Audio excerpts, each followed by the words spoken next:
Postal ব্যালটে ধানের শীষ প্রতীক কাগজের মাঝে থাকা এবং মধ্যপ্রাচ্যের একটি স্থানে অনেক ব্যালট পাঠানো নিয়ে ইসির কাছে জবাব চেয়েছে বিএনপি। অপরদিকে নির্বাচনী কর্মকর্তাদের বিরুদ্ধে পক্ষপাতিত্বের অভিযোগ তুলেছে জামায়াতে ইসলামী। এদিন ১০০টি মনোনয়নের বৈধতা নিয়ে আপিলের নিষ্পত্তি হয়েছে। নিয়ামুল আজিজ সাদেকের রিপোর্টে থাকছে বিস্তারিত।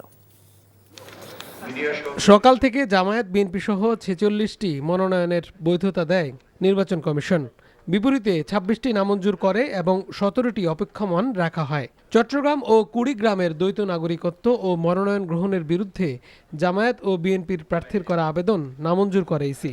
আমার এই সিআইবি রিপোর্টের উপরে আমার স্টে অর্ডার আছে এবং আলহামদুলিল্লাহ আজকে আমাদের চিফ ইলেকশন কমিশনের পক্ষ থেকে আমার ইলেকশনের জন্য আমার বৈধতা আমি ফিরে পেয়েছি। যখন আপনি অ্যাপ্লাই করবেন তারপর আর এটা ফেরত নেওয়ার কোনো সুযোগ নেই।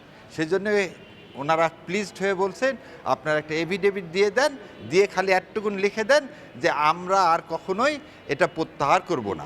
বৃহস্পতিবার সিইসির সঙ্গে সালাহ উদ্দিনের নেতৃত্বে ৫ সদস্যের প্রতিনিধি দল বৈঠকে অংশ নেয়। পোস্টাল ব্যালটের প্রতীকের ক্রম ও প্রবাসীদের ভোটাধিকার নিয়ে বিএনপি বঞ্চিত হচ্ছে বলে দাবি করেছেন বিএনপির স্থায়ী কমিটির এই সদস্য। এবং এখন যে সমস্ত পোস্টাল ব্যালটগুলো আপনারা দেখছেন বিভিন্নভাবে সোশ্যাল মিডিয়াতে ভিডিও আকার আসছে, এক একটা বাসায় ২০০-৩০০ করে ব্যালট পাওয়া যাচ্ছে। যে ভুলভ্রান্তিটা হচ্ছে এখানে আমরা ভিকটিমাইজড, আমরা ক্ষতিগ্রস্ত হচ্ছি। এদিন জামায়াতের সহকারী সেক্রেটারি জেনারেল হামিদুর রহমান আজাদের নেতৃত্বে একটি প্রতিনিধি দলও সিইসির সঙ্গে বৈঠক শেষে কথা বলেন। নির্বাচনী কর্মকর্তাদের পক্ষপাতিত্বের অভিযোগ করে তিনি বলেন, পোস্টাল ব্যালট নিয়ে জামায়াতের বিরুদ্ধে অপপ্রচার হচ্ছে। ড্যামি কার্ড বানিয়ে ঘরে ঘরে বিলি করা হচ্ছে। এই কার্ড আমরা দিয়ে যাচ্ছি, আমাদের ভোট দিলে তুমি এই ফ্যাসিলিটিগুলো পাবে। ভোটাররা প্রতারিত হচ্ছে। যেখানে আমার দলের কমিটি নাই, রাজনৈতিক নেতা হওয়ার তো প্রশ্নই ওঠে না, সে উদুরপিন্দি ভোজের গাড়ি চালানোর কোনো সুযোগ নেই।